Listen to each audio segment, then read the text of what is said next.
Hello ಎಲ್ಲಿದ್ದೀಯಣ್ಣ? ನಾನಿದೆ ಸಪ್ಲಮ್ಮ ಅಣ್ಣ, ಸಪ್ಲಮ್ಮದಲ್ಲಿ ಅಣ್ಣ, ಮಾಡ್ತಾ ಇದ್ದೀನಿ ಅಣ್ಣ. ಅಣ್ಣ ಹಾಂ ಅಣ್ಣ, ಬಂದೆ ಅಣ್ಣ. ಹಾಂ ಮಾಡ್ತೀನಿ ತಾನೆ ಅಣ್ಣ, ವಿಡಿಯೋ ಮಾಡ್ತಾಯಿದ್ದೀನಿ. ಹಾಂ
ಏಯ್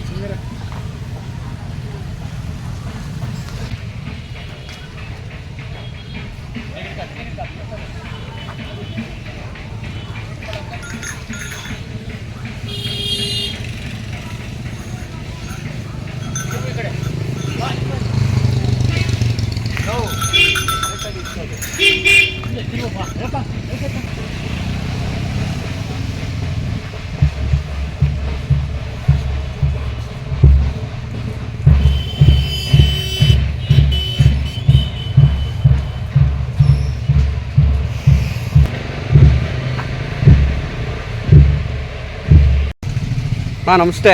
ನಮಸ್ತೆ ಹೇಳ್ರಿ. ತಮ್ಮ ಹೆಸರು ಅಣ್ಣ? ನಮ್ಮ ಹೆಸರು TS ನಾರಾಯಣಸ್ವಾಮಿ ಅಂತ, ಎಚ್ ಕ್ರಾಸ್ ಹತ್ತಿರ ತರಬಳ್ಳಿ, ಹೊಸಕೋಟೆ ತಾಲೂಕು, ಬೆಂಗಳೂರು ರೂರಲ್. ನಾವು ಈಗ 3 ಬೀಜಗಳನ್ನ ಇಟ್ಕೊಂಡಿದ್ದೀವಿ. 3 ಬ್ರೀಡಿಂದ ಬಂದಿದ್ದೀವಿ.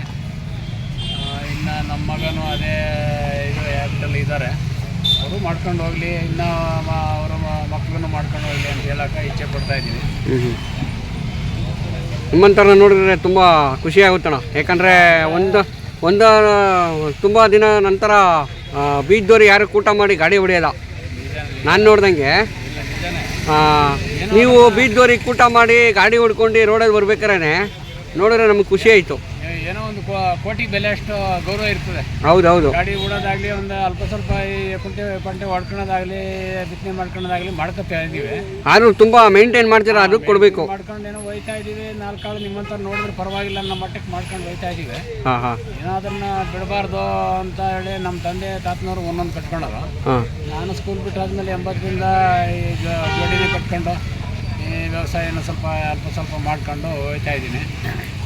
4 ಜನಕ್ಕೆ ಉಪಯೋಗನೂ ಆಗಲಿ ಅಂಥೇಳಿ ಇದನ್ನು ಮಾಡ್ಕೊಂಡು ಬರ್ತಾಯಿದ್ದೀವಿ. ಓಕೆ ಅಣ್ಣ, ಇವಾಗ ಎಚ್ ಕ್ರಾಸು ಹೊಸಕೋಟೆ ಎಲ್ಲ ನಿಯರು ಅನ್ಸುತ್ತೆ ನಿಮಗೆ. ಅದೆಲ್ಲ ಹೊಸ ಕಮ್ಮಿ ಅಲ್ಲ ನಿಮ್ಮ ಬೀದ್ದೋರಿ 3 ಬೀದ್ದೋರಿ ಹೆಂಗೆ ಮೇಂಟೈನ್ ಮಾಡ್ತೀರಾ?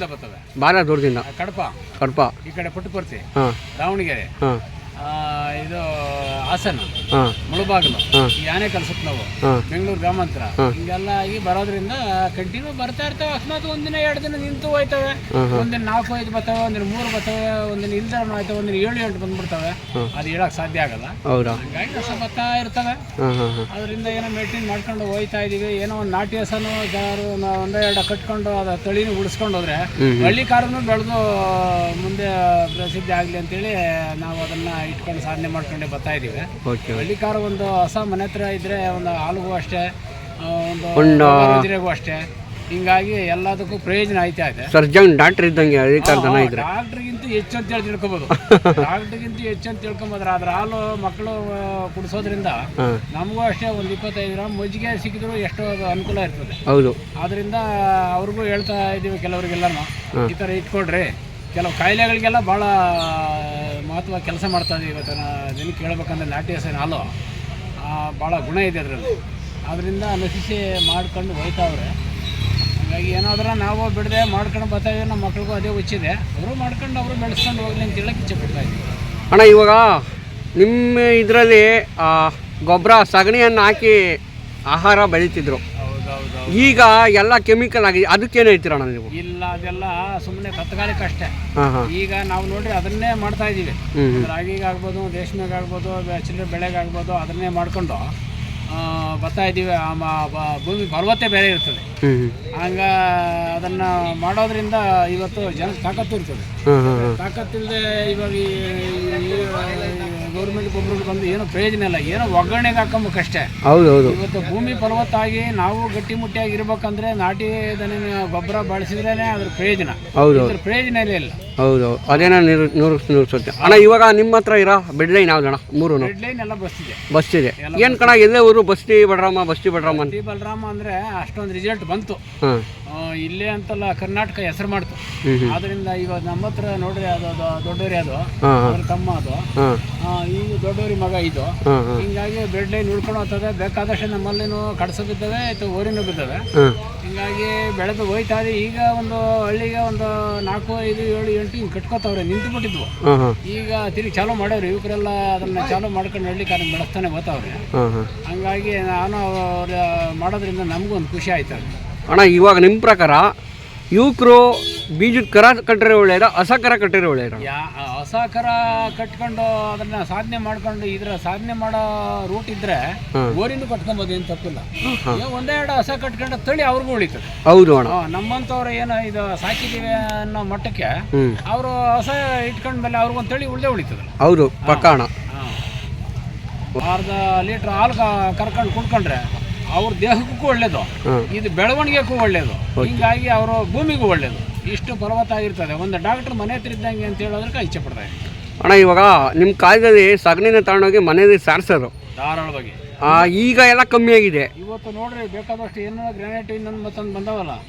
ಈಗ ಮನೆ ಬಾಗಿಲಿಗೆ ಒಂದಷ್ಟು ಸಗಣಿ ಹಾಕಿ ತುಳ್ಕೊಂಡು ಹೋಗಿ ಮೇಲೆ ಇದು ಮಾವಿನ ಸೊಪ್ಪು ತೋರಣ ತುಳ್ಕೊಂಡು ಹೋಗ್ತಾ ಇದ್ರೆ ರೋಗ ರುಜಿನಗಳೆಲ್ಲ ನಿವಾರಣೆ ಆಗ್ತವೆ. ಕ್ರಿಮಿಕೀಟಗಳು ಯಾವ ಇರಲ್ಲ, ಕ್ರಿಮಿಕೀಟಗಳೆಲ್ಲ ನಿವಾರಣೆ ಆಗ್ತವೆ.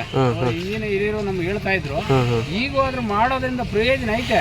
ಕೆಲವ್ರಿಗೆ ಹೇಳಿದ್ರೆ ಏನೋ ಅಪ್ಪ ಹೇಳ್ತಾನೆ ಅಂತ ಹೇಳಿ ತಿಳ್ಕೊಂಡವ್ರೆ. ಕೆಲವರು ಅದರಂತೇನು ಮಾಡೋರು ಇವತ್ತು ಒಬ್ಬರು ಗಾಂಚಲಿ ನಿಮ್ಮಿಂದ ಏನು ಕಲಿಬೇಕಾಗಿಲ್ಲ, ಏನೋ ಹೇಳ್ತಾನೆ ಅನ್ನೋ ಮಟ್ಟಕ್ಕೆ. ಅಂದ್ರೆ ಅಷ್ಟೇ ಕಾಯಿಲೆಗಳು ಅನುಭವಿಸಿ 40 ವರ್ಷ ಇದು ಈ ಮೆಣಸಿನ ಆಯುಷ್ ಅನ್ನೋದು ಕೊಂಡ್ಕೊತಾವ್ರೆ. ಅವರು ತಾನಾಗ ನಾವೇ ಕೊಂಡ್ಕೊತಾರೆ ಅದಷ್ಟೇ. ಹಿಂಗಾಗಿ ಇದನ್ನು ಹಿಂದಿನ ಲೆವೆಲ್ಗೆ ಬರ್ತಾಗೆ ಮುಂದಿನ ಪೀಳಿಗೆಗೆ ಹೋದರೆ 40ಕ್ಕೂ ಬದುಕೋದು ಕಷ್ಟ ಆಯ್ತದನೋ ಅಂತ ನನಗೆ ಅನಿಸಿಕೆ ಆಯ್ತು. ಅಣ್ಣ ಇವಾಗ 40 ವರ್ಷ ಬದುಕೋರು 25 ವರ್ಷಕ್ಕೆ ಹೊಗೆ ಹಾಕತ್ತವ್ರೆ. ಧಾರಾಳವಾಗಿ ಈಗ 5-10 ವರ್ಷಕ್ಕೆ ಈಗ ಕಾಯ್ದೆ ಫಸ್ಟು ದನ ಕರಿಗೆ ಯಾವ ಜಾಂಡೀಸು ಸೆಲೆ ಯಾವುದು ಐತಿರಲ್ಲ, ಹಾರ್ಟ್ ಅಟ್ಯಾಕ್ ಐತಿರ. ಇವಾಗ ಮನ್ಸಿನ ಮನೆ ದನಕ್ಕೆ ಬರ್ತಾರೆ. ಆಯ್ತಾ ಇದೆ. ಶಾಲೆ ಇರ್ಬೋದು, ಇದು ಅಥವಾ ಇದು ಏನೋ ಇದು ಜಾಂಡೀಸು ಇರ್ಬೋದು.